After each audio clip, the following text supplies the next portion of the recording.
नमस्कार, मैं हूँ सुजाता। स्वागत है आपका हमारे चैनल आरोग्य वेदिका पर। आज हम एक बहुत ही इंटरेस्टिंग टॉपिक के ऊपर चर्चा करते हैं, इंटरमिटेंट फास्टिंग। यानी दो भोजन के बीच में कितनी देर का गैप रखा जाए, कितनी देर तक उपवास किया जाए, कुछ भी ना खाया जाए। इस पर आज बहुत नई नई रिसर्चेज हो रही हैं। आज के वीडियो में ये कितने तरीके से की जा सकती है, इसके बारे में जानते हैं। आयुर्वेद इसके बारे में क्या कहता है, उस पर भी चर्चा करेंगे। लेकिन इस सबसे पहले हम ये जानते हैं कि आज से हजारों साल पहले महाभारत काल में शरशैया पर लेटे हुए भीष्म ने युधिष्ठिर को उपवास के बारे में क्या उपदेश किया था। उन्होंने कहा था, अंतरा प्रातराशं च सायमाशं तथैव च सदोपवासी स भवेद यो न भुंक्तेन्तरा पुनः। इसका अर्थ है कि जो व्यक्ति दिन में 2 बार भोजन करे, एक बार सुबह और एक बार शाम को, और इन दोनों के बीच में कुछ भी ना खाए, उस व्यक्ति को हमेशा उपवास करने वाला ही समझना चाहिए।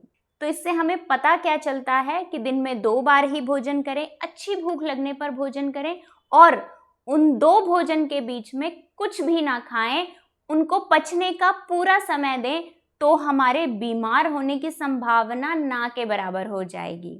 अब जानते हैं कि आधुनिक युग में इसके ऊपर क्या रिसर्चेज हुई हैं। इंटरमिटेंट फास्टिंग को 5 तरीके से किया जा सकता है। सबसे पहला है 16/8 मेथड, टाइम रेस्ट्रिक्टेड फीडिंग। इसमें करना क्या है कि दिन में 2 बार भोजन करना है, जिनके बीच में 8 घंटे का गैप देना है, कुछ भी नहीं खाना, और शाम के भोजन के बाद लगभग 16 घंटे का गैप देना है अगले दिन सुबह भोजन करने से पहले। इस मेथड को फॉलो करने से दोनों समय के भोजन पूरे तरीके से पचेंगे और हमारा शरीर स्वस्थ रहेगा।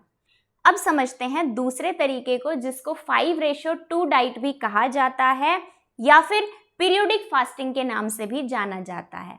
पीरियोडिक फास्टिंग मतलब कुछ पीरियड के लिए बीच में फास्टिंग करना, यानी हफ्ते के 5 दिन नॉर्मली जैसे खा रहे हैं उसी तरीके से खाते रहना और फिर आखिरी में 2 दिन का उपवास रखना।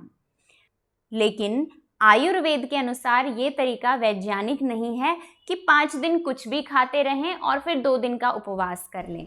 हाँ, आयुर्वेद के अनुसार ये तरीका कुछ खास कंडीशंस में ज़रूर अपनाया जा सकता है चिकित्सा के तौर पर, लेकिन रेगुलर ऐसा करना आयुर्वेद में नहीं बताया गया है, बल्कि खान पान से संबंधित नियमों को डेली फॉलो करने के लिए बोला गया है।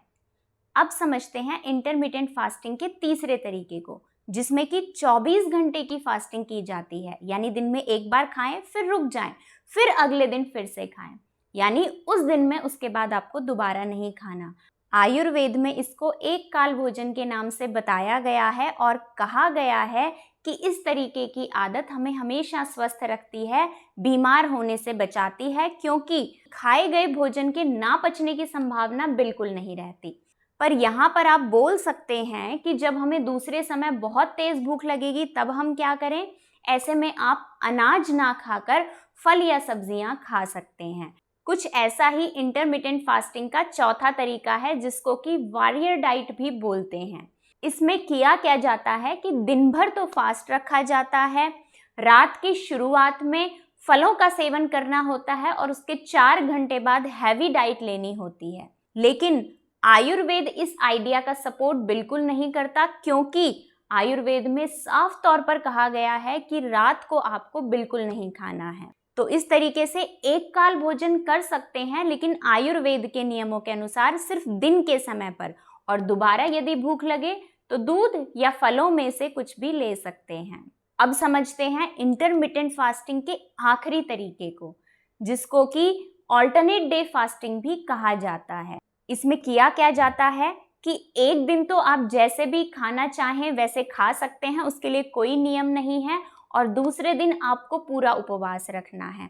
तो आप ही बताइए, क्या ये तरीका आपको सही लगता है कि आप रेगुलर बेसिस पर ऐसा करें, एक दिन कुछ भी उल्टा सीधा खाएं और दूसरे दिन फास्ट रख लें। ऐसा करने से हमारी इंटेस्टाइन अनहेल्दी भी हो सकती है। तो इस तरीके से उपवास का जो तरीका आयुर्वेद में या महाभारत में बताया गया है वो ज़्यादा साइंटिफिक है, क्योंकि इंटरमिटेंट फास्टिंग में बहुत सारी कमियां नज़र आती हैं। ये ज़रूर बताया गया है कि 2 भोजन के बीच में कितना गैप देना है, लेकिन उस समय पर भोजन कैसा करना है, उसकी क्वालिटी कैसी होनी चाहिए, उसकी क्वांटिटी कैसी होनी चाहिए, ये बात बिल्कुल भी नहीं बताई गई है। इन सभी सवालों के जवाब हमें आयुर्वेद देता है कि भोजन की क्वालिटी, क्वांटिटी और टाइमिंग क्या होनी चाहिए। आयुर्वेद में साफ तौर पर कहा गया है कि हमें सात्विक और रसदार भोजन करना चाहिए, जो हमारे शरीर में ओज को बढ़ा दे, हमारी इम्यूनिटी को बढ़ा दे। और इस भोजन में क्या क्या चीज़ें आती हैं, जैसे चावल, गेहूँ, फल, सब्जियाँ, दूध, घी वगैरह। साथ ही रूखे सूखे, बासी, तले भुने और ज़्यादा मिर्च मसालेदार भोजन को लेने के लिए मना किया गया है। तो मुझे उम्मीद है आज की वीडियो से आपको ज़रूर कुछ नया सीखने को मिला होगा। आयुर्वेद की डाइट को लेकर क्या अप्रोच है, इंटरमिटेंट फास्टिंग क्या है और महाभारत काल में इसके बारे में क्या बताया गया था, इन सभी बातों को लेकर कुछ डाउट्स क्लियर हुए होंगे।